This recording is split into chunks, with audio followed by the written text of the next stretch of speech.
Shabbat Shalom.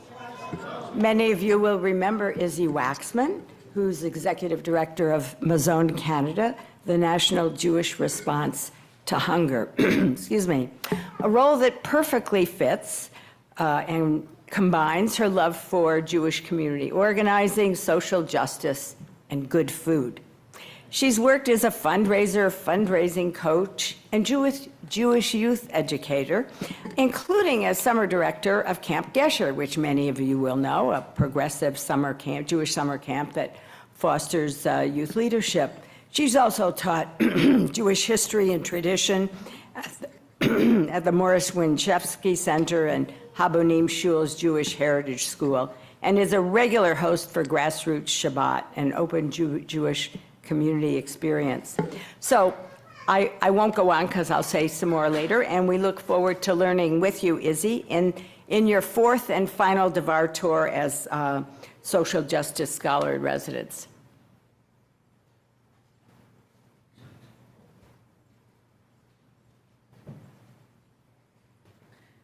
Thank you for that wonderful introduction, Laurel. Yeah, it's true, all those things, all these interests combining in this role that I love so much. So I will actually start with some brief information on MAZON, just so you know, for anyone who hasn't heard from me already, who I am and why I'm here. So MAZON Canada is the Jewish response to hunger. We're a grassroots community foundation that feeds Canadians of all ages, ethnicities, faiths, and abilities on behalf of the Jewish community by supporting frontline food projects across the country.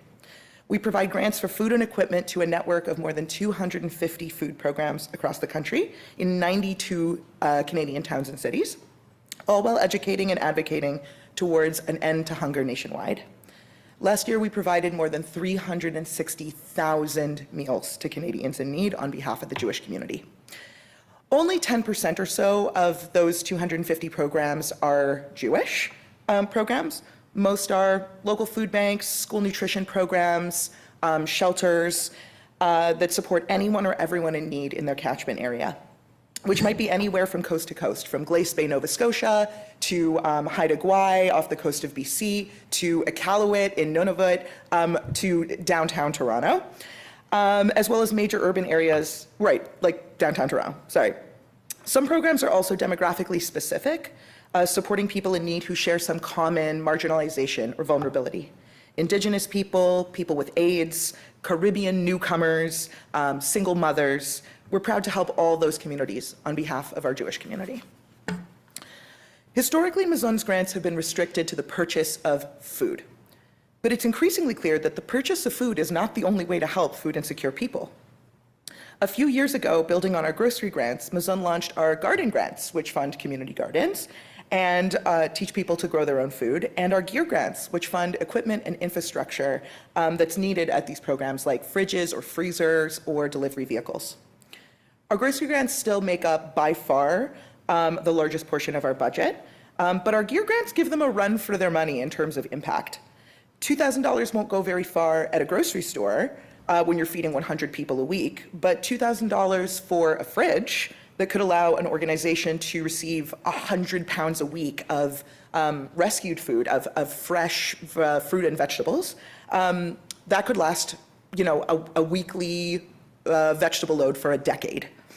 And even more cutting edge, our decision-making process now prioritizes programs that go beyond food, offering holistic wraparound services.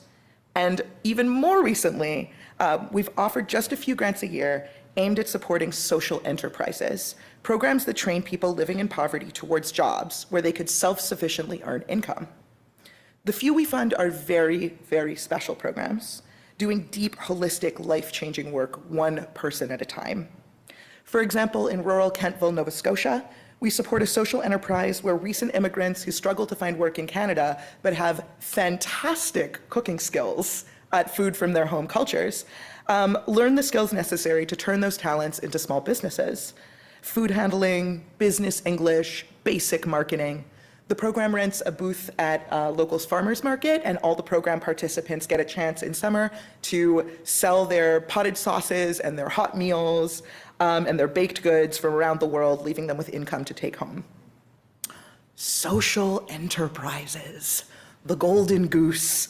lining up so neatly with Maimonides' highest level of charity, a gift that's given that makes a person never have to rely on charity again. We love the idea of low-income people learning a skill or trade and bootstrapping themselves out of poverty. I have a workshop that I run for youth on the realities of food insecurity and poverty, where I give them bios of different example people who are food insecure in Canada. And we match them up with what kind of food program could help them best. A homeless person might need a hot meal at a drop-in more than a food bank that's going to give them, like canned food you're supposed to cook at home, and that they won't be able to, and that neither of those programs could help a disabled person with mobility issues as much as, like a Meals on Wheels program. But sure enough, if social enterprise is on the list of options, someone will always want to say it first, even when the hypothetical person in question is a 95-year-old lady who can't leave her apartment. Is a back-to-work program really what she needs, kids? But we're all in love with the idea of the noble, hardworking poor person who only needs a chance. And on the flip side, that means that some part of us believes that any person who is still poor must somehow be choosing it. They must somehow still be making the wrong decisions. So today, I'd like to walk us through what I'm calling the poverty labyrinth to learn how Canadian policies, attitudes, and social structures keep poor people stuck in poverty. Too often we imagine that we know better than a low-income person, taking an if only they would just kind of attitude. And today I hope to create some empathy for the real complexities of poverty. And the lesson I'd like you to all walk away with is this: everyone is an expert in their own life. Everyone has their reasons to make the decisions that they do. And whatever you think that person should do, there is a 99% chance that they have already thought of it or even tried it. So let's look at a few categories of experience here. First, we have the working poor. These people have full-time jobs that simply don't pay enough to comfortably meet the needs of themselves and their dependents. This is a failure of our employment structures, not of the person themselves.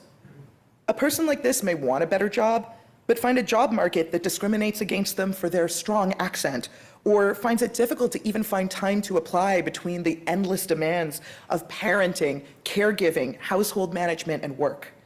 They also may not have the skills for a higher paying job.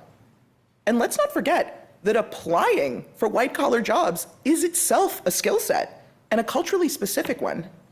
Knowing the Canadian professional expectations of how to format a resume, how to sound sincere in a cover letter, how much small talk to make before an interview, how to spin difficult truths into strengths, what to wear, what questions to ask, all of these things are skills that can be learned through experience, but can also be learned if you have mentorship, including parents who had these experiences themselves. These are small ways that immigration or generational poverty can disrupt a person's chance at a good job that has nothing to do with raw intelligence or skill at actually doing the job. As a result, between 2021 and 2022, the number of food bank users in Toronto whose primary income was work has doubled, from 16% to a full 1/3. And despite employment rates being pretty strong, the cost of living crisis means that low-wage workers still can't afford basic survival needs despite their labor. In Toronto, the Daily Bread Food Bank recently reported that their number of monthly clients, which was 65,000 people a month before the pandemic, and the cost of living crisis, crossed 270,000 people a month in March. MAZON is seeing similar increases across the country. And worse yet, let's acknowledge that our system is built on the necessity of this cheap labor. Even if someone does manage to get out of one of these low-paying jobs, it just goes to someone else. Our society depends on the desperation of the poor to provide affordable commodities for the rest. Secondly, we have people who cannot work. Seniors, people living with physical or cognitive disabilities, people in physical or mental health crisis. You may not be able to tell from looking at someone or from a brief encounter that they're unable to work. For these people, we have welfare systems, ODSP, guaranteed income for seniors, but ODSP in particular comes with significant pitfalls. Firstly, the highest payment that a single person can get is $1,228 a month, and that's after a recent increase. Before the increase, I believe it was around hardly over $700. In a city like Toronto, where even a bedroom in a shared apartment can easily go for $1,000 a month, and costs for food and transit are constantly rising, this leaves recipients food insecure, including those who are fighting major life-threatening illnesses and conditions. How can a person afford the necessary medical equipment, treatments, or assistive devices needed to thrive, let alone the kinds of support they need to heal? John Stapleton and Billy So wrote this in The Star in 2021 before the increase. The life of a single welfare recipient in Toronto is that of a hunter-gatherer. The lowest cost of a room shared with at least 2 other people is $450 a month, no longer true, leaving just $283 for everything else. This can often mean scrounging for food. If they buy a transit pass for $156, they don't have enough money left to eat, period. There is no money for a phone or a data plan. They're forced to travel like urban nomads, from soup kitchen to food bank, spring, summer, fall, and winter. This is no way to live. And just as bad, these programs leave out those who cannot work because they're caring for another, caregiving adult children, partners, and parents. Parents of infants and toddlers can't work without expensive childcare, and wait lists can last years. Who could leave their beloved but vulnerable spouse at home, knowing they may die of a preventable complication of a long-term illness simply because no one was there to help them? And our systems rarely account for the fact that a disabled person might only have the capacity to do 1 or 2 things in a day. While someone may technically be able to survive a few hours of work in a day, it may leave them with no energy or ability to feed themselves or shower, let alone work towards improving their mental and physical health. People in this situation are often denied their applications for ODSP because they are, quote unquote, able to work, technically. And perhaps worst of all, the structure is self-perpetuating. Of course, people living on the knife's edge get sicker and less able to work, but I mean financially too. Applications for ODSP can take years, which means a high risk for anyone enrolled who seeks employment, as taking the leap towards employment, but ultimately being fired or needing to quit for medical reasons, which is very likely for people with chronic or fluctuating health conditions, may leave you with no income at all for years while you wait to reapply. This is a structural disincentive to work, even for those who may somehow slowly feel that it's becoming at least temporarily possible, that is built into the scarcity of these welfare systems. Until this winter, earnings from part-time or gig work could begin to be clawed back if you earned more than $200 in a month. Even now, you can earn $1,000 in a month while still receiving your benefits, a huge improvement, still insufficient. But beyond that, 75 cents on each dollar is clawed back from your payment, capping your income despite your extra work. Another disincentive. And even this rise in the income cap only affects those who can still manage to work a little bit. For the most truly vulnerable who cannot work at all, this major restructuring of ODSP this winter only brought payments up 5%, not even enough to cover the 11% rise in food costs, let alone costs in housing. That's about $60 a month, a slap in the face to those who are struggling to survive.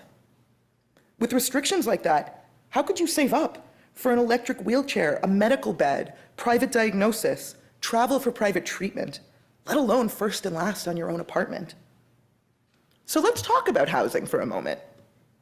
In the past, there was federal and provincial funding for affordable housing that made it possible for institutions, like nonprofits, to build and manage it, including Darchei Noam, by the way, for anyone who didn't know. But since the end of that funding, Canada has seen a sharp decline in the number of below-market units available, leaving people on government benefits or the working poor who live paycheck to paycheck literally out in the cold. So let's talk about what happens when one of those nightmare scenarios falls through and you lose your housing. Then what? People stay with friends or family if they can, if they have them, for as long as they can. But once homelessness begins, it's difficult to leave. First and last on a new apartment is a huge barrier with housing prices these days. Officially, market rent for a 1-bedroom is over $1,300, but that calculation includes people who've lived in rent-controlled units for a decade. A 1-bedroom today goes for $1,800 for a basement unit, well beyond what someone on ODSP, for example, could afford. The standard first and last month's rent that's owed at the lease signing will be double that up front. And that's if you need only one bedroom. People with children or multiple low-earning adults in a household face even higher rents. And landlords with many applicants for an affordable unit will rarely choose someone who's transitioning out of homelessness. So you can't afford housing. There's a shelter system, right? But our shelter system, like our food bank system, was created when costs of living were much more closely tied to government benefits and minimum wages. They were never expected to face the level of need that we see today. Today, Toronto's shelter system is at maximum capacity every single day. Despite the best efforts of hardworking shelter workers, if you call central intake to inquire about available beds, you'll find that the answer is mainly, we can't help you. In 1 year, the average number of requests that could not be filled by central intake has spiked from 25 a day in October 2021 to 187 a day in October 2022. And this doesn't even count the people who have given up calling. Additionally, many people simply don't feel safe in shelters. Many of Toronto's emergency shelters are nothing more than cots in glass-walled cubicles under fluorescent lights with no privacy or a door to keep yourself and your belongings safe. Imagine having fled a domestic violence situation and trying to sleep in an environment like that. The system has been criticized for warehousing humans, and so many would prefer a tent outdoors than feeling like an item on display in a deli counter. So when people do find a tent and a quiet corner or a corner of a park with just a few others willing to take turns watching their belongings and sharing resources, does the city spend its money on improving shelter conditions to welcome these people back? The city funds encampment clearings, providing large numbers of police and private security workers to force people out of parks. They claim they take their belongings to storage units, but I've personally watched and filmed as workers destroy the few remaining belongings of vulnerable people and crush them into garbage bags. How could a person build a better life for themselves when the very few possessions they still own, the few things that keep them safe, are destroyed before their eyes? We know that people don't end up on the street for fun. We know that most of these people have mental health issues and histories of trauma. Undiagnosed cognitive disability and brain injuries are common among homeless and incarcerated populations. Can we wonder then why so many people turn to drugs for a few hours respite from their daily cruelty and exposure? We also know that addiction is genetic and a trauma response. Is it a wonder that we find people who reject the society that has rejected them and categorically and stubbornly refuse to play by its rules? If they weren't traumatized before, wouldn't long-term instability culminating in homelessness do the trick? Wouldn't encampment clearings increase the problem, not incentivize them to get better? But let's look at our best case scenarios. Perhaps some of these people are mentally and physically fit to work and seek employment services to help them skill up and find job placements. In 2022, this is just 6 months ago, this is recent news, this is last year, employment training services formerly run by the Government of Ontario were released as biddable contracts for non-government agencies, which would receive extra funding for each job placement, regardless of the long-term viability of the job or the preparedness or quality of life of the worker. Claudio Calabro writes in The Star, "The province's strategies reduce the needs of the poorest Ontarians to a numbers game. The more people pushed off social assistance, the more successful the strategies will be." The province's vision uses an employment model that was tried abroad in 2008, where only 13% of participants found sustained employment, and 72% of those placed earned the equivalent of $12 per hour in today's dollars. Well below a living wage. Is that success? The privatization of these systems and the pay-per-placement model means that taxpayer dollars could line the pockets of private corporations without meaningful change in the quality of life or income for vulnerable, hardworking, optimistic Ontarians who rely on them to build better lives for themselves. And worst of all, I remind you, this push to get people off assistance and employed includes people on ODSP, people who have been medically certified to be unable to work. This is huge government spending on strategies evidenced not to work at the expense of the health and safety of our most vulnerable. If our services are aimed at getting people employed, but not out of poverty, how can we be surprised when people are trapped there? And all of these categories that I've named have been adults who were children once. It's easier, I think, for most people to feel non-judgmental when we imagine children in poverty, knowing that it's not their fault. But that suspended judgment vanishes when these children grow up, taking with them their trauma, their coping strategies, their emotional and professional skills. But surely there are charities, there's nonprofits that are going to help these people, no? So with a hot meal, of course, MAZON funds 260 such programs across the country. They are still struggling to meet the need. Since the cost of living crisis escalating, they're still unable to meet the need. But still, a hot meal or a grocery hamper is much simpler to provide than the deep, life-changing work. For long-term change on the scale of an individual life, you need housing, healthcare, trauma counseling, childcare, language and job training, any of those things or more. And you need a system that people trust enough to actually show up and use these services. But when charities are forced to operate on shoestring budgets, they often end up being undignified spaces, despite the best efforts of the communities around them. And these long-term resources, like we said, there's no beds in the shelter system. Housing caseworkers struggle to find landlords who would offer below market rent or prioritize a tenant transitioning out of homelessness, even if their rent is guaranteed and backed by a nonprofit. Waitlists for affordable childcare are so long that children sometimes age out before finding a placement. Our charitable sector developed as a short-term emergency response to austerity policies in the 1980s. It was never built, austerity measures that have never been fully repealed. It was never built to carry this weight. Our charitable sector catches the balls that our government policies drop, but the work is done by underpaid staff and hardworking volunteers, a patchwork system struggling to stitch together a safety net in real time as more and more people fall right through it. We can't stand by while our social systems, healthcare, employment services, and more are dismantled for scrap parts and sold to the highest bidder, while the critical and life-saving work of filling gaps in these policies is left to volunteers and underpaid staff through the nonprofit sector. Canada needs significant welfare reform, including the continuation of basic income trials that would ensure that no person's income could fall below a livable minimum, and additional significant investments in poverty prevention programs like education, mental health, and childcare.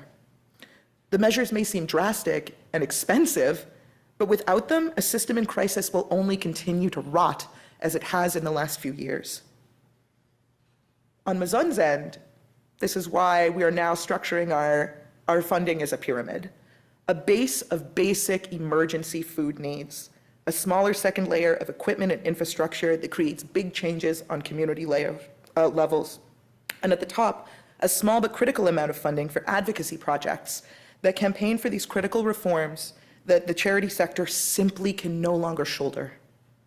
This year, we're launching not only increased grant funding for anti-poverty policy advocates, but also microgrants for Jewish people and communities who want to bring these conversations to their communities for speakers' fees, event costs, and more. And that's also why we're still recruiting for our advocacy committee and a couple other committees, so come talk to me downstairs. But yes, the barriers to exiting poverty are high. They're multi-generational, they begin in childhood, and there are traps all around to keep you down once you're there. Incentives meant to force people to work through austerity and suffering are proven to be ineffective, which rules out cruelty as a method. It's simple science. It's evidence-based. Our only effective option is kindness. Every individual situation is different, and we can never know from the outside looking in on a person's life what they have or haven't tried, whether they have or haven't tried something that seems obvious to us. But there's one thing that we can guarantee. Whatever it is that you're thinking of suggesting, they've probably thought of it. Once again, everyone is an expert in their own lives. So thank you for letting me share a little of my expertise with you today. And over the last 2 years as your social justice scholar in residence. Thank you so much, Dr. Noah. We'll see you downstairs.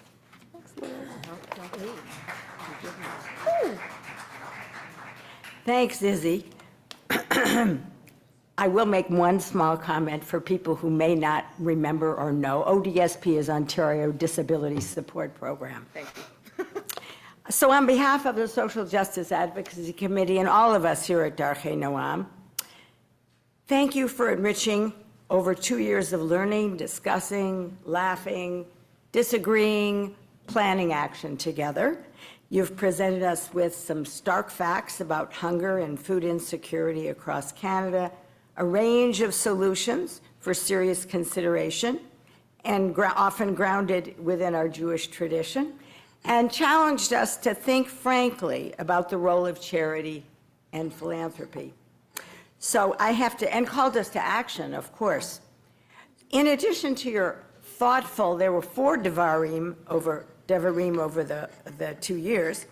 You've met and learned, I wanted to make sure people knew this, with our B'nai Mitzvah and younger groups of students here at our school.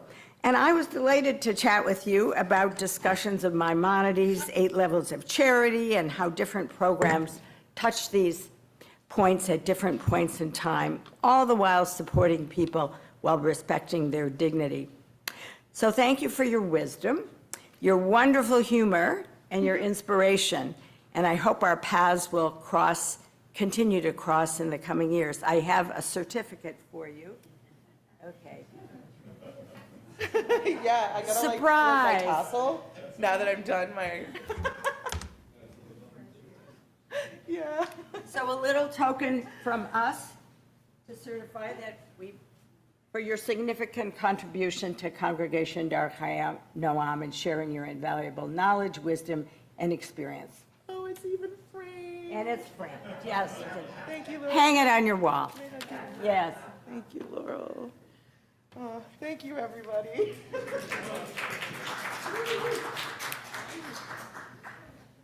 I'm going to pass this over to Izzy for a few more inspirational words. Hope, dreams. I don't, more inspirational words. I don't know. I guess I feel like the natural place for the discussion to go, I don't know if these are inspirational words, but they are opening words. The natural place for the discussion to go that I feel and that many people resonated as we were leaving the sanctuary and also downstairs during Kiddush is, okay, so like, what do we do about it? So I feel like that's gonna be an ongoing theme of this conversation. And to get that conversation started, I don't know if the answers require a whole lot of inspiration for us to take action on them.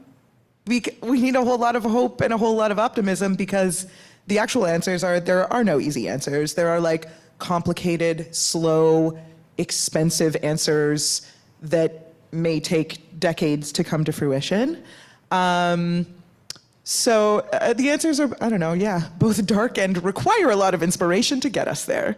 Is that a good opening? Is that in line with what you were expecting? Opening. It's a great opening. Can I put on the opening? Yeah.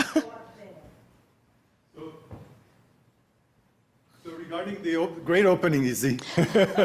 Okay, Yaakov, go for it. So in part of my conversations also upstairs, there was a woman who came and said, oh, MAZON, it's so, didn't remember the name exactly. I said, oh, MAZON, and we talked about some of the ideas, wonderful ideas.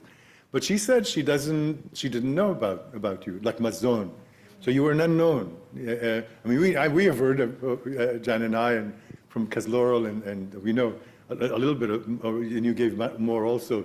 But she says, and she gave to a food bank rather than, but then it also saw on her face that because she didn't know and gave to a food bank, and you do so much, you work with food banks, you gave that kind of pyramid where you said they were like this layer, the second layer, the third layer. I think people would want to give. We were inspired to give, for sure. And I think, and I even thought when you were speaking, Izzy, that, if people knew about it, more people, there would be a flood of people giving funds to support these ideas, to further, because it touches the heart. It really explains it. It talks about the system not working, and that depending on people that kind of fill the gap, but it's not meant to do that, and they can't do it. So people would want to give more. So the question is, how does it work where you go on television, national television, and say, I am MAZON, and this is, and you repeat at least, so how do you do that? Like, are you doing that? All right. And if you're not, then please. Okay, I'm looking for somebody to top that. Can I answer that question? You must. All right. So first of all, thank you so much. Second of all, if anyone has connections to people who work in national television, I'm a good public speaker, bring me in. But also, like the other thing I wanted to say is, there's so many things I want to say.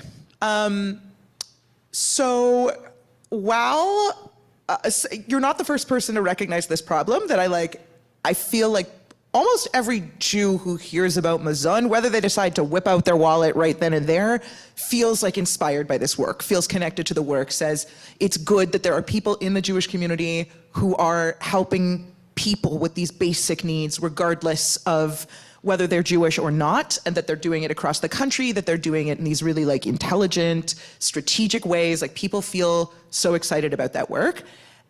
However, not every Jew in Canada has heard of MAZON Canada, even though we've been around for more than 36 years now. And I think that's, well, two things. So one, we're just a really small staff. We were in a position where we were prepared to grow or just our capacity, grow our board, whatever, right before the pandemic hit. And that really slowed things down because we absolutely had to refocus everything on just getting food on plates. And now we're back in a growth period. So first of all, we're recruiting for sub-board, but high-level committees for a few of them, partly to just build out the lay leadership, build out the number of people who are taking on this work, saying, I'm an ambassador for MAZON, I'm doing this work for MAZON, and to do the work of engaging more people. But I also want to say, as much as it's true that there are people who still haven't heard of MAZON, and I want them to all hear about MAZON, we're not funded by the government. We're funded entirely by the Jewish community. And most of it is small gifts. I think 98% of our gifts last year were under $200. It's just people sending birthday cards and a little Pesach donation and things like that, the Jewish community coming together. We raised $1 million last year, and our average gift was $54. So there are people from all over the Jewish community coming together from all denominations of Judaism, from all across the country, coming together to invest in MAZON. That is what MAZON is. That is all that MAZON is this collective expression of the Jewish community's desire to do this, gemilut chasadim. So, yeah, anyway, so if you want to be on committees, let me know. But thank you for that, vote of support. For the lectern. And if, more than one, you can have a small line so we can get in line. So,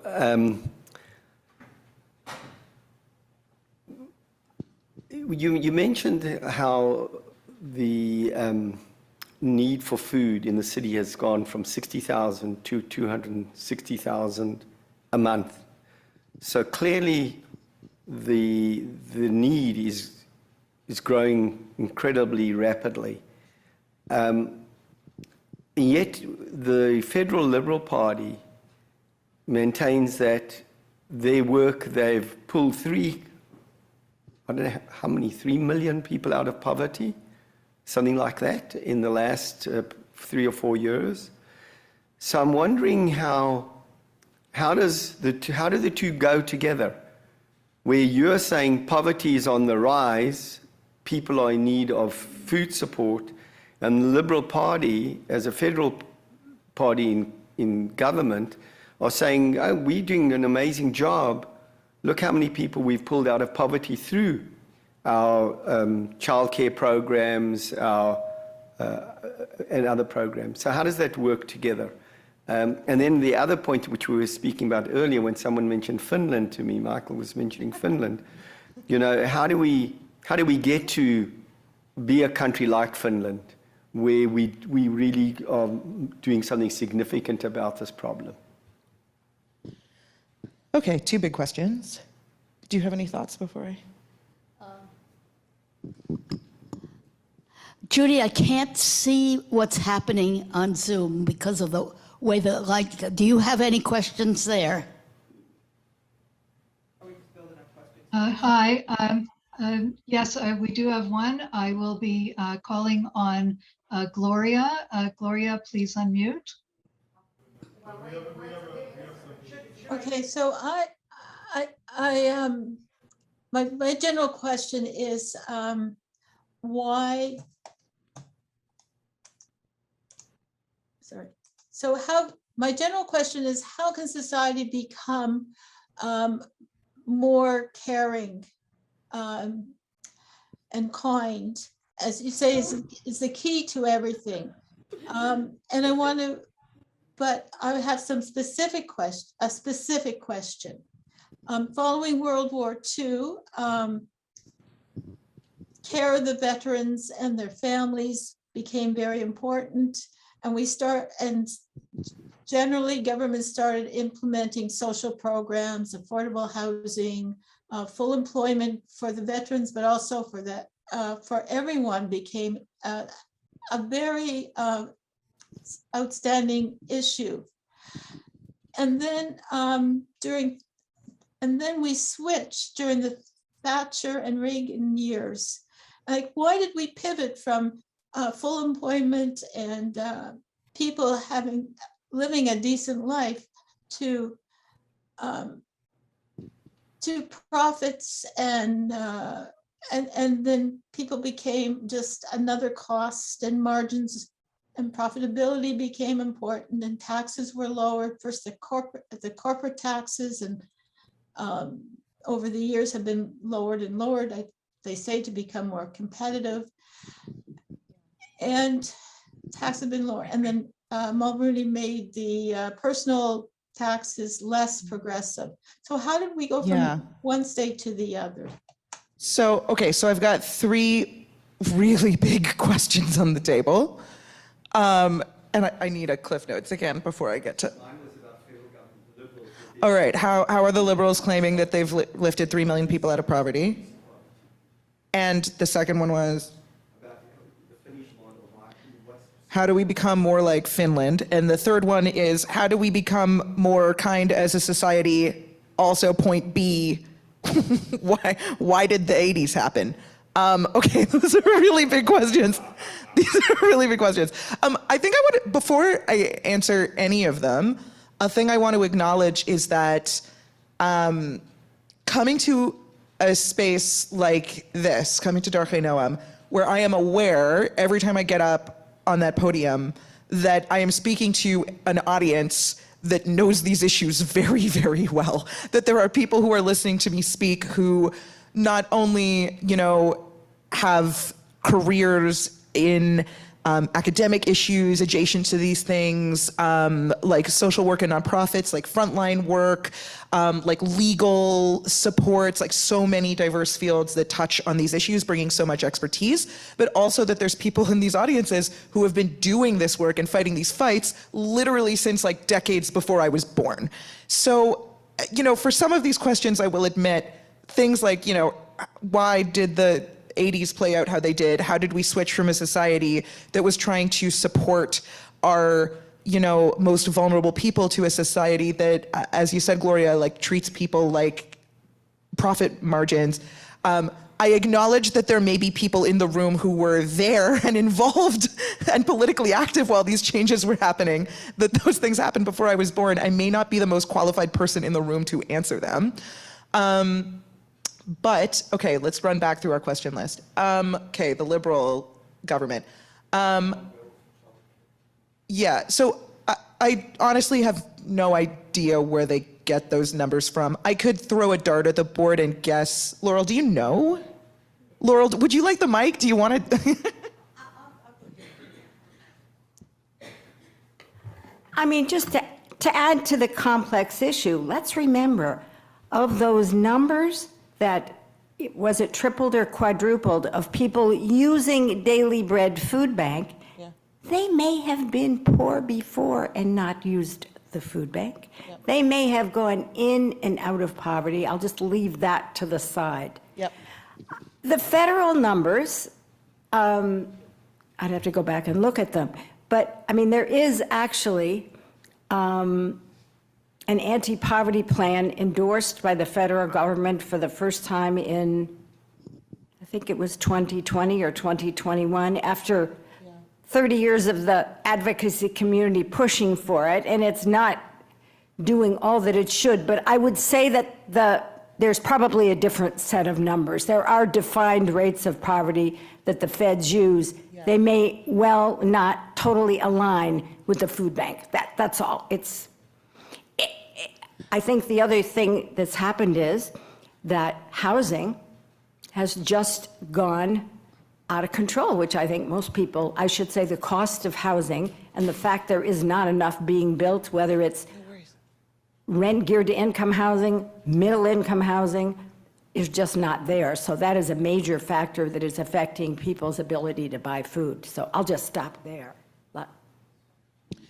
Yeah, I was going to say some of this, like I actually don't know where they're getting these numbers from. I have no comment on their particular numbers, but some of these metrics are a numbers game. It's a math game. That claim could be that they're like, well, here's 3 million households that we lifted out of poverty. We're not naming that there's 5 million that have fallen into poverty. They're just different households or something like that. I have no claims on those particular numbers, but sometimes it is, like PR games playing with the math.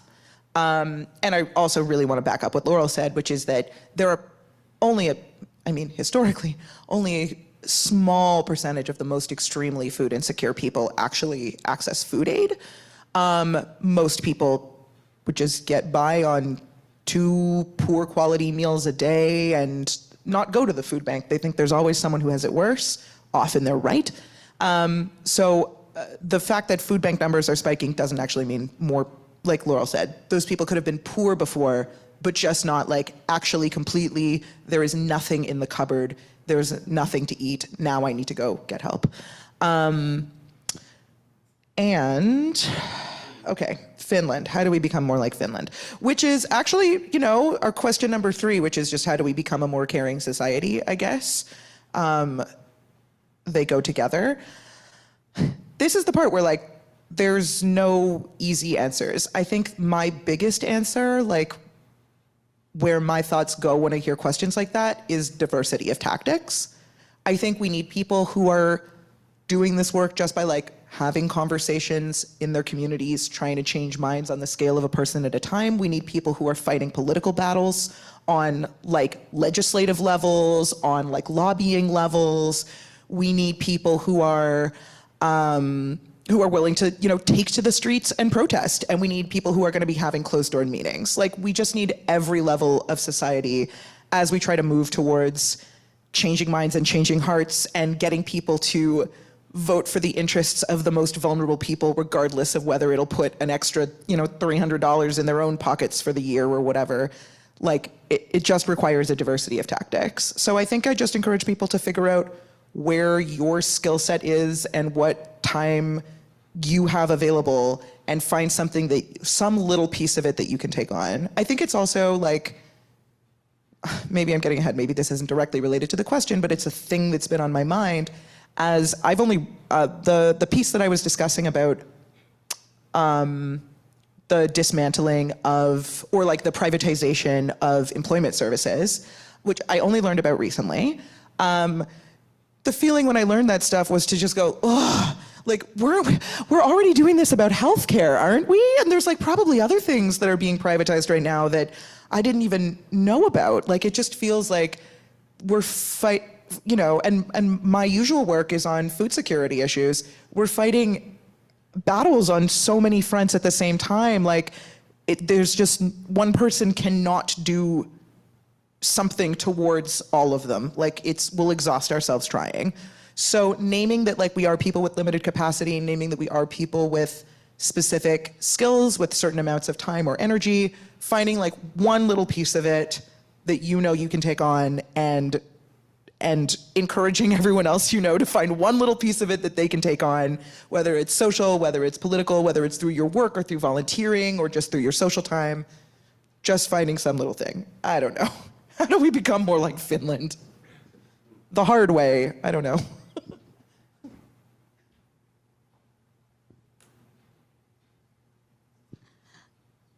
Maybe let's You know- a question first Yeah. answer it, and then we'll invite a question from Zoom, Yeah. and I'll answer that. Yeah, Okay, so go for it. I think we are a caring society, but getting some people to do things. I taught African history, and for 29 years at the U of T, and every year I would get a couple people who would come to me and say, "How do I get into development work?" You know, and I would usually give them a couple tips. One of them was. Into the mic. One of them was whatever religion you are associated with, even if you don't believe anything anymore, even if you haven't been to church for 20 years, has a development organization. There's a Lutheran group. There are Catholic groups galore. There's MAZON. And that was one of my tips, and I've had some people who have, and sometimes life gets complicated, and that's, I think, one of the problems today. I mean, young people today, and I say this from afar because I've been retired for 25 years, young people today are caught up with their own difficulty, the jobs, and yet I think a lot of the optimism, a lot of the wanting to invest is still there. There's still significant groups, and you probably have them working for you. Yeah, I'm sure you have them working for you, and they don't always work 30 years. Some of them may work for a year or two, go to graduate school, whatnot. It's a way of mobilizing them. My people, some of them go off to Africa, and I don't know what's happens ever since. I know last guy I knew about was working in a refugee camp. A little bit dangerous, probably more dangerous than working in MAZON. Because the refugee camp was run by one of the military groups. The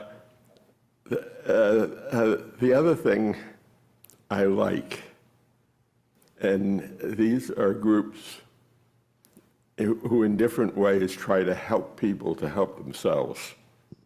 I think in Toronto of two groups, which I think you probably work with. One is Debbie Fields'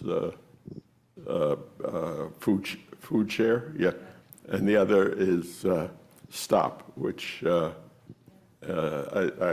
watched Nick Saul grow up, and he's moved on, but I gave money to them partly because I love Nick. I really like him, and Nick was in Africa. He had spent part of his youth in Africa. And what do you do when you get these people who come in? Do they get involved in work and projects? Because the people who come into my classes 25 years ago, to be sure, they are interested in doing things. I may add one thing. Sometimes I bump into them, and they're involved in social work. Sometimes, in one case, it was in working for the St. Stephen's. St. Stephen's is a great place.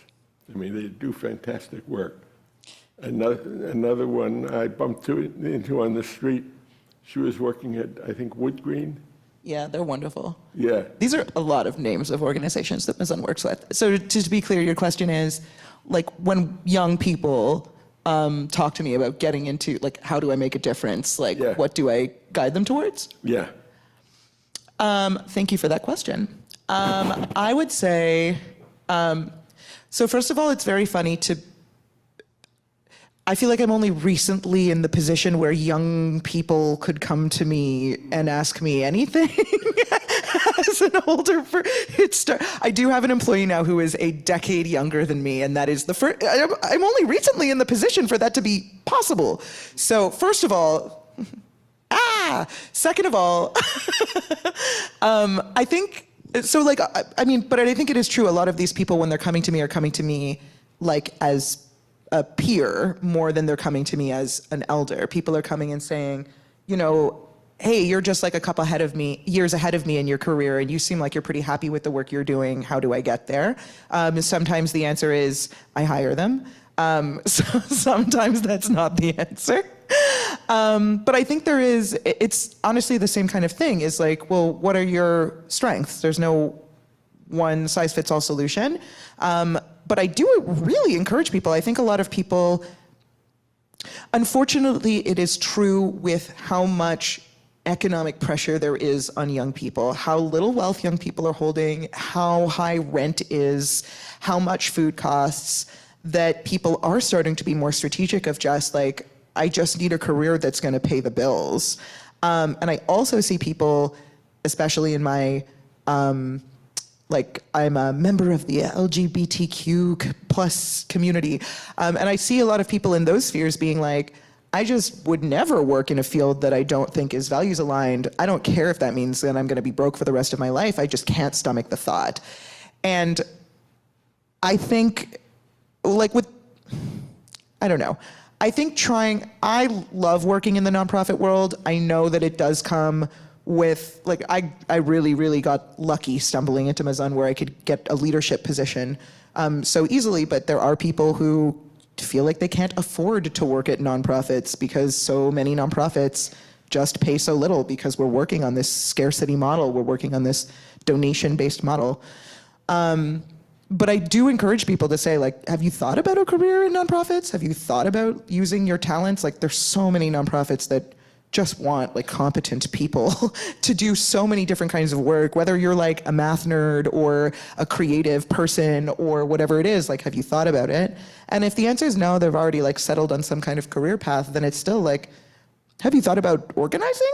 Because I think a thing that I think generations before me, I mean, I feel this, I hope this, had like a stronger sense of what political organizing like felt like and looked like. Whereas I feel like my generation and people even younger than me our energy is so consumed and like atomized by these pressures and by consumer capitalism, whatever. I think most of these people don't have a sense of like what doing community organizing work looks like. And when I tell people, like, do you realize there's organizing movements where like your contribution could be that you sign up and like go to the meeting, and then after the meeting, you send out the reminder email for the next meeting, and that's your whole job? Like, that's not, like, organizing doesn't have to mean like it takes over your life. Like, do you think you'd have time for a commitment like that with some kind of political organizing project for a cause that you care about? And people usually go, oh, well, I could do that. I don't know. I think there just like isn't a clear vision. Like, outside of doing it as a career, when you're talking about just getting involved in a project, I do think it's a problem that like people my age and a little older and younger just have not seen strong, accessible, like in their neighborhoods, political organizing, that they understand what a role in those movements could look like for them. And just explaining it to them opens a lot of eyes. Does that feel like it answers your question? Cool. So next we were going to take a question from Zoom, right? Judy, have you got somebody for us? Yeah, actually, we have a recall. So I'm just going to ask Gloria to unmute herself, and we will hear from you again, Gloria. Go ahead. Okay, thank you. So I had some other things I wanted to ask, but as a follow-up to you, what about Greta Thunberg and her, all these students organizing, the Fridays protests and so on? Isn't that an indication that the younger generation knows about organizing? Yeah. So, okay. So great point.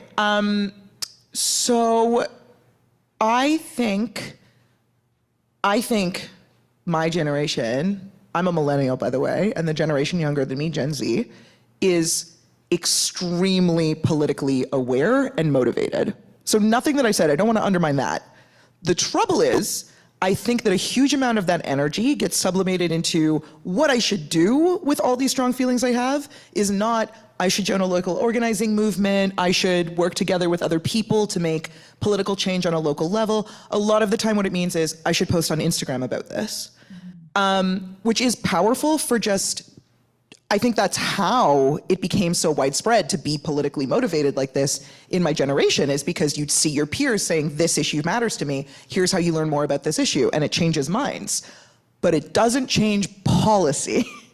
So that's the gap that I see, where I think a lot of those people, they have all these values that I share, they have all these beliefs that I share, but they don't have a sense of how to work together to accomplish things. And it's also not blanketly true. Like, there obviously are people who are still doing this work excellently. I just feel like, the stories that I hear from like really like wide scale politically active like organizing movements in like the 60s and 70s, again, like, and how those things were shifted through the 80s. Like, I just see very little in my generation and the generation below me that's comparable to that.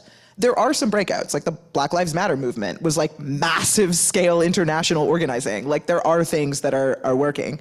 But yeah, I do feel like it's a concern when I look at my generation that people think what I should do with these beliefs is state my belief online rather than work together with others on like a concrete, specific, attainable goal. Okay. Okay, the other, well, what I wanted, Oh, there was I have more question?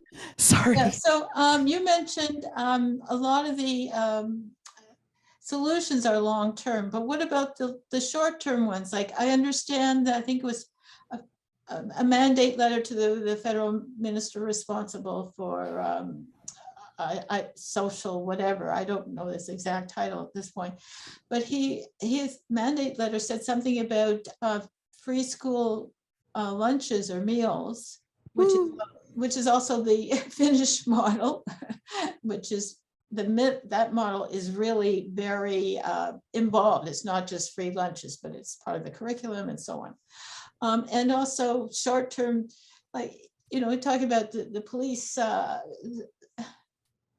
response to the homeless in their shelters and parks and so on and under bridges. Why not give them some temporary shelters, little homes or tents in public spaces, the CNE grounds or something has extensive parking lots and so on connected to it. Like, what's behind the mentality? And so, Yeah. and why are they not looking at the root causes? That's my question. Root causes of the poverty and also the violence and depression, which is all very connected. And so, go.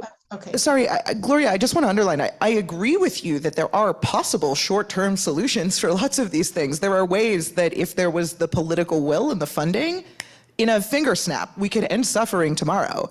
The problem is, that's been true every tomorrow for decades, and we still haven't done it. Why? Because there isn't the political will, because there isn't the political will to move funding there. And that change, that's the thing that is unfortunately long-term. That's a thing that we have to work towards, changing hearts and minds over time and turning those changed hearts and minds into organizing movements, into like changed policies and moved dollars. That's what I'd say. Like, you're absolutely right. There are short-term things we could do, and I wish we would. Thank you. Well, Izzy, I'm Harry. I came from Pittsburgh for the weekend. So Welcome. one thing I wanted to do is applaud you for working on such a difficult problem. In the academic world, there's actually a term for it. If you haven't heard it, it's called a wicked problem. And the wicked problem, it gets into discussions like this because there's so many different stakeholders, there's so many different solutions, there's the interactions between all the different groups. There's a lot of unintended consequences that make the political decision very, very difficult, right? But you briefly touched upon something that, to me, the root cause is the wealth inequality that we've have across the world. I think Finland has addressed it a little bit better than most other countries, and that's why we look to Finland for solutions. You briefly mentioned that Canada has been running basic income experiments, and my question is the last thing. My question is related to that, and if that's what MAZON is going to be advocating for, and if there's a clear advocacy that MAZON is going to be working. Really great question. Okay, wait, so were there two parts of the question, or basically just like, where's MAZON on basic income and advocacy? So the answer right now in late April 2023 is that we've just put together this advocacy committee that's like had a meeting to talk about like a draft for exactly this, of like, what are the policies that we are going to like officially stand for, but that we have not completely finalized that list yet. So I will say officially right now, we don't know. Unofficially, it is a thing that we talk about, is that like basic income could be transformational, but also we know, and anyone who's familiar with some of these basic income studies or sort of like the field of research around it will know that there are better and worse ways to do it. There are ways to do it that would be like pretty unhelpful. There would be ways to do it that might undermine other pieces of necessary progress, and there are ways to do it that would be absolutely transformational of poverty in this country. So MAZON is taking our time figuring out exactly, if we are gonna go there, then what is the version that we're gonna throw our support behind. But in the meantime, I think saying we should continue basic income trials, we should continue research, we should continue trying to figure out which of these models would work best in the Canadian context, that feels like a no-brainer. Cool. Michael?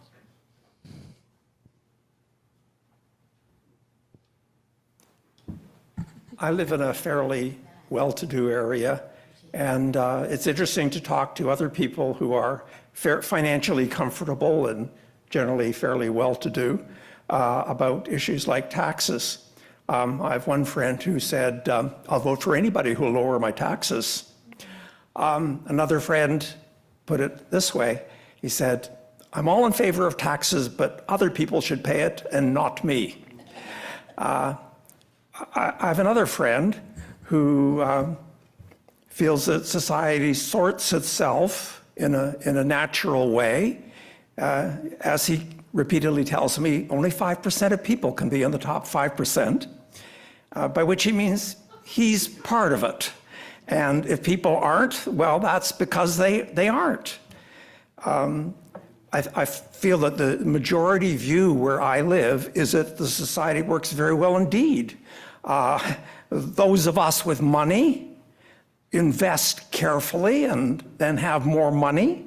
Those without, well, that's good because we have people to do work. We need work done. You know, you have to hire workers to do jobs. So there's people there who will do the work for relatively little money. So society works very well indeed for a great many people. So in terms of political will, I have never seen that happening. I imagine it might eventually, but I'm not a messianic sort of person, so I don't know what will happen in the future.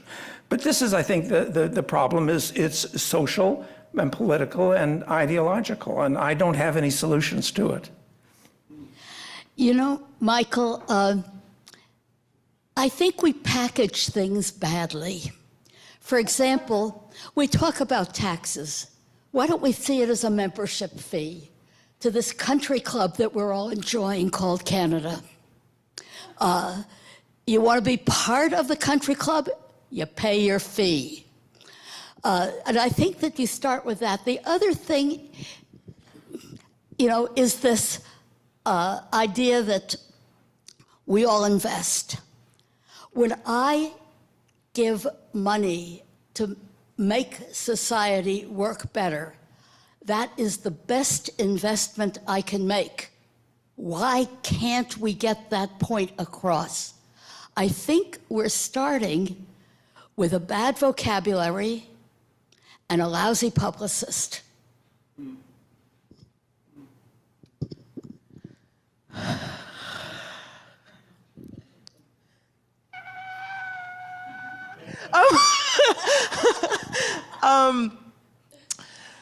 Do you feel that it is possible for these people's minds to be changed? No. No, okay. I have children. I have grandchildren. Yeah, so I think, I mean, look, it is a big problem. This comes back to Gloria's question of like, how come we haven't done the things yet? It's because of the people that you're describing. The people who get to make decisions are people who don't feel like we need dramatic change. I also think, you know, I don't know if I could back up the statistic. I don't remember where I heard it. I just remember hearing this like as a teenager at some point, and it really stuck with me, is the point at which like revolutions work is when the middle class has something invested. When you have students who have no dependents, who have no property, who have like nothing, they just have their like lives and their hot adolescent emotions, when it's them throwing themselves onto the barricades, the revolution doesn't go anywhere. When you have the middle class saying, wait, things are bad enough that this affects me now, that's when like the scales tip, and whether they'll put their bodies on the line or whether they're just like, I'm supporting those students on the barricades, you know, whatever it is, that's the point. When the middle class who has something invested, when it's bad enough that they're affected, things shift. And I think we are heading to that point very quickly. And yes, there will be a 5% of people who are not touched even by that. There are people who are above the middle class, and they may not be touched by this, but there will be a point where they are a minority. And I hope that as a society, we can gather enough political will that there are ways to make these changes and end this suffering before things get to a point where there's this clear us versus them, where these things can be done, you know, like democratically, and where everyone goes, oh, you know, actually now that you've put it that way, great point about the country club, excellent, let's do that. But if it doesn't, like, I mean, the scales are tipping just massively right now. Like the numbers of people heading to these food banks are massive. The numbers of people who are becoming homeless are massive. Like we are seeing a tipping point in Canadian poverty that just keeps getting worse, not better, like dramatically increasing in the last few years. And if it doesn't end, where does it end? Eventually there's a point where those people who say, I'm not interested in changing, society's running just fine for me, are an extreme enough minority that they don't get to make the choices anymore. That's how it goes. That's how societies go. Weren't we going to take a Zoom? I mean, I don't know if there is another Zoom. Is there another Zoom question? No, at the moment, no. Thank you for asking. Great. The questions to people, but there's no. Oh, Shirley. Okay. Well, Shirley, there is a question. yes. All right, and then David, it will be your turn. I promise. Shirley, I'm just going to ask you to unmute. And just did, and I wasn't going to speak, and I apologize. I think I'm positive about the future because a country that is going to get a lot of immigrants, like 500,000 a year, the way it's planned, will flourish. So I'm positive about the future. But this is what I didn't want to share. I'm right in the middle of a crisis with a 50-year-old that I helped since she was 17 and her parents threw her out of the house because she was difficult. And all her family and everybody didn't want to help. And there were times when she came for Kiddush and we put together the remnants from our Kiddush in Shul and gave her. And some people asked, well, why doesn't she come for the service? And I didn't want to say because in addition to being hungry, she has all kinds of syndromes where she can't sit down for an hour for service.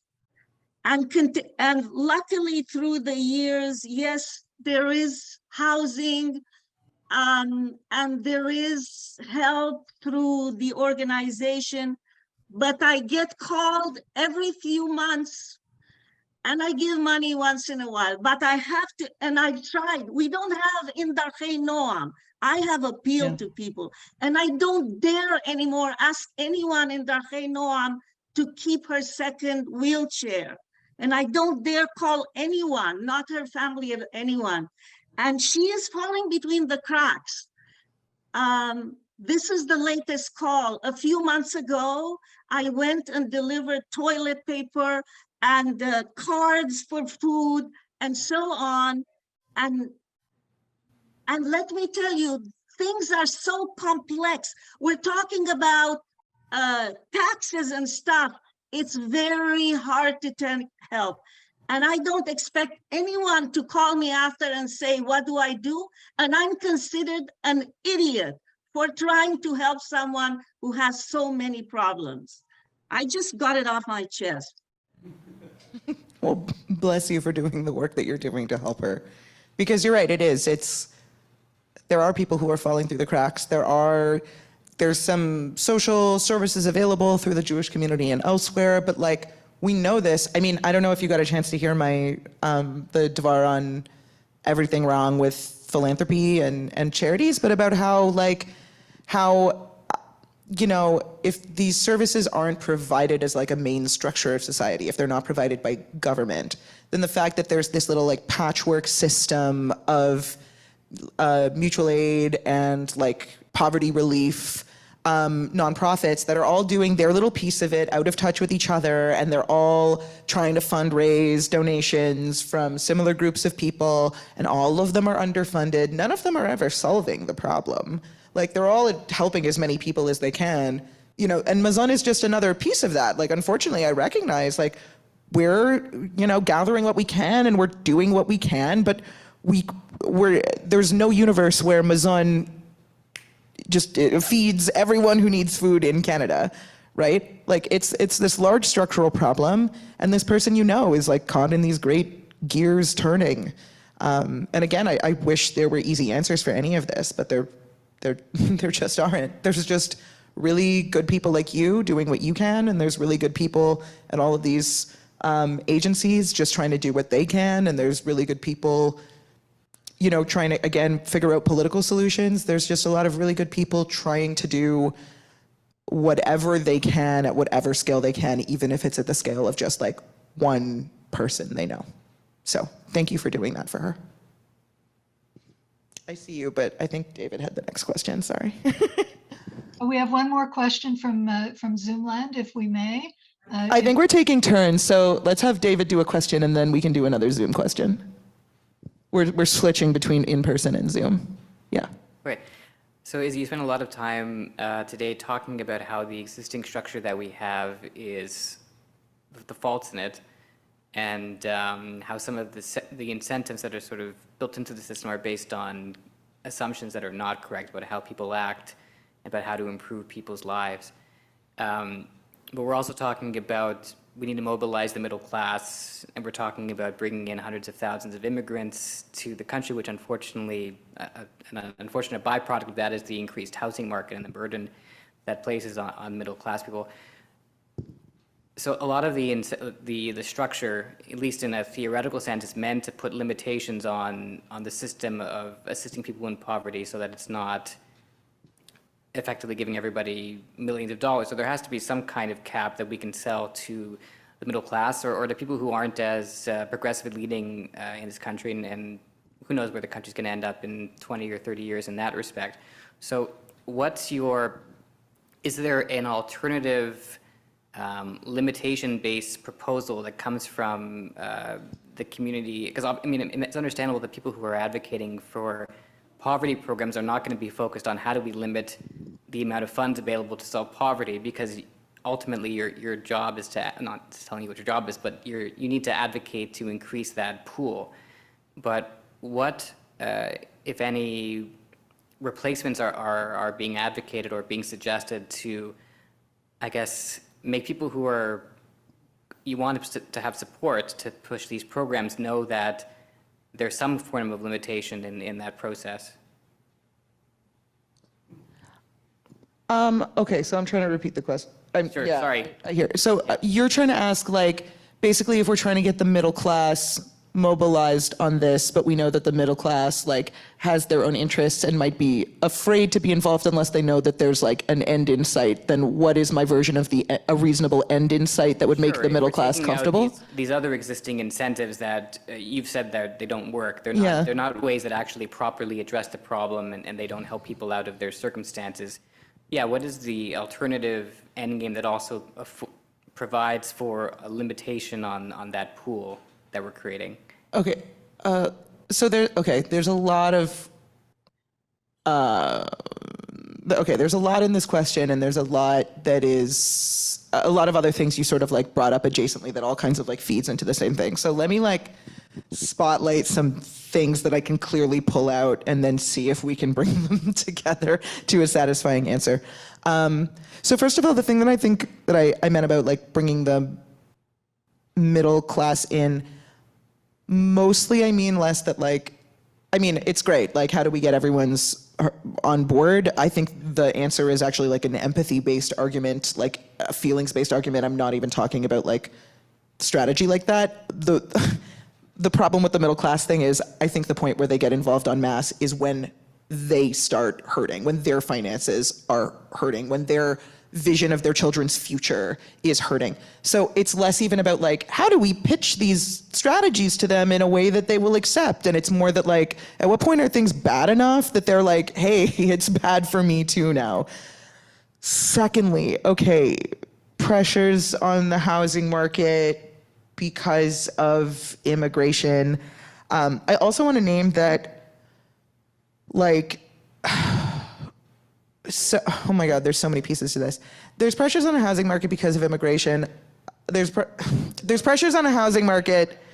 Yeah, but also like, let's name that a big piece of the housing puzzle that I feel like is not discussed often enough is just how much the Canadian economy is dependent on like housing being treated as a commodity and an investment, not as just as a need, as a basic need. There's enough space in Canada that if houses were priced at like what they cost to build and then people could move into them for that reason, like at that price, it would be no problem to, bring all these, for immigrants to arrive to Canada, for everyone to be able to buy a home, there would be no competition there. But as long as we're treating housing as an investment commodity, the problem just keeps getting worse. And another part of that is that since it has already been true for decades now that housing has been treated as a commodity, it is so many households' primary investment and their vision for their retirement, so no one can let that bubble pop and collapse back to a place where housing would be affordable for new people. Anyway, so that part is a doozy, but I really think the central thing there is not how many people need houses or what does it cost to build houses. The central thing is, why are we still treating having a roof over your head as a investment that you could have 7 of them as an investment portfolio, or you could have none if you're not a person with the capacity to invest, rather than a basic need? And how do we get from where we're at now, where so many people's wealth is locked up in that investment, to a place where it's no longer treated as an investment. What else? Okay, how do we get the middle class on board with limitations? I think another thing that is, I mean, like, look, let's go back to Finland. Honestly, I'm not a Finland scholar. I don't know that much about the details of their social policy, but there are places in the world where like creating equity does not mean a diminished quality of life for anyone. And I think when you get that message across to people that like, we're not trying to take away, we're just like, once the, what's the word I'm looking for? The like, I don't know, the trap of poverty, whatever, once this like self-perpetuating cycle of poverty is like broken for people and those people are allowed to like participate, they have the capital, they have the income to be participating like in a more like middle-class life through things potentially like basic income, where everyone can participate equally in just like having basic standards for quality of life. Like, it doesn't mean life gets worse for very wealthy people. It doesn't even mean that very wealthy people stop being wealthy. And I think rather than naming like, oh, well, we'll spend this much, but no more, because after that we know you're scared, and more naming that like, the point is we get out of this cycle, and then we all get to a good place where like money is moving circularly in an economy where everyone has money to move through that economy, where everyone gets good quality of life. And like, we just need to get to the point where we break the cycle. It's not that we just need to keep like dumping from one bucket to another forever. We just need to break the cycle, which is easier said than done. But like, that's the framing I would take. Does that was a lot of things in that question. Does that feel like it? Cool. Okay, we have another Zoom question. Also, what time is it? Should we limit? Should we end now, or should we? Okay, let's take one more Zoom question and then, right? Okay, we have one last succinct question from Gloria. Gloria, if you could please unmute. Thank you. I'm not allowed. I can't. Try again, Gloria. Okay, got it. Gosh, first of all, very quickly, I'm very happy. I'm really happy that you are now going to fund advocacy. You're planning how to do that. And to the last point, I think it's, somebody investing in 7 houses rather than having their own, it's part of the polarization of wealth and inequality in the country. That's part of it. And brings to mind a quote that you never have enough of what you don't need. That is a larger home with more stuff. That's part of the underlying problem.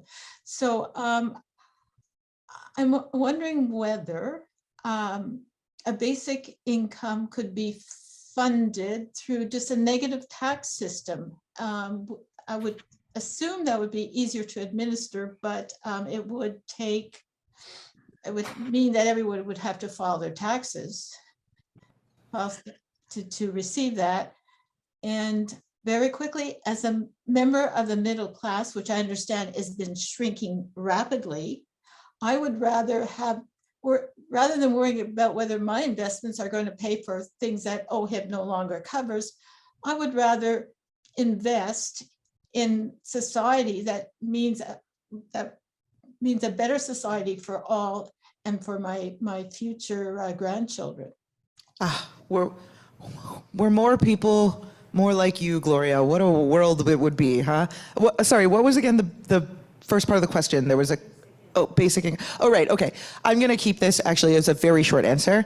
I am not actually a basic income scholar. The reason that I come back to the talking point of like, we should return to basic income trials is because like, I don't have an answer on exactly what it would cost to reach the tipping point and exactly how that should. It seems like tax reform would have to be involved in some way, but I'm gonna leave that to more academically minded people than myself and just say like, my role here is to just wake wake all our souls up and remember that a better world really is possible, and to support the people who are doing the research that can figure out all of those details in details.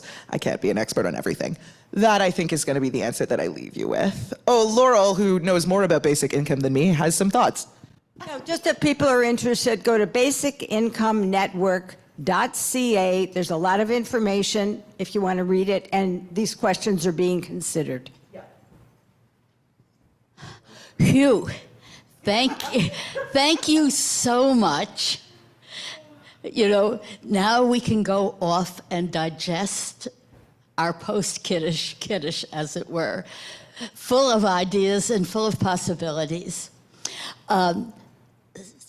It's been a wonderful 2 years having you. Come back. And if I can put in a brief word from our sponsor, which is the Darchei Noam Social Justice Advocacy Committee. We have a lot of fun together, and we have a lot of work together.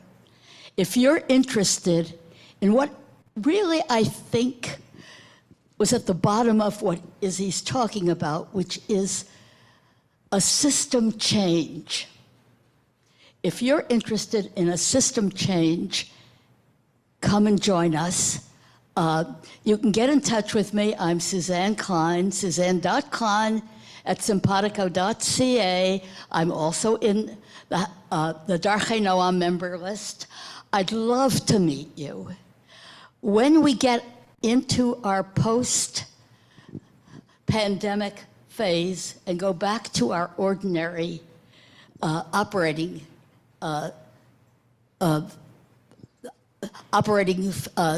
system, our committee meets on Sunday mornings over brunch in each other's houses. I said we have a lot of fun together. We also get a lot done. Please join us. Thank you so much. And Judy, thank you. You're the best.